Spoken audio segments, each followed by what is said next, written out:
Welcome to Madasaling Pinoy, your prayer partner.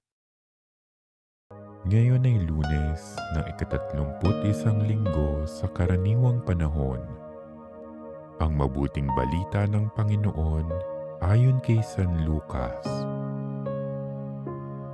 Noong panahong iyon, sinabi ni Jesus sa pinuno ng mga Pariseo na nag-anyaya sa kanya, "Kapag naghahanda ka, huwag ang mga kaibigan mo, mga kapatid, mga kamag-anak o mayayamang kapitbahay ang aanyayahan mo, sapagkat aanyayahan ka rin nila at sa gayoy nagantihan ka na.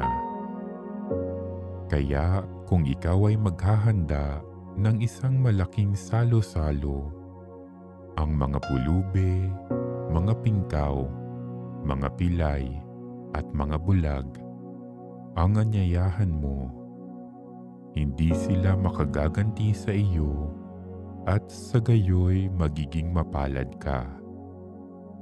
Gagantihin ka ng Diyos sa muling pagkabuhay ng mga banal." Ang mabuting balita ng Panginoon.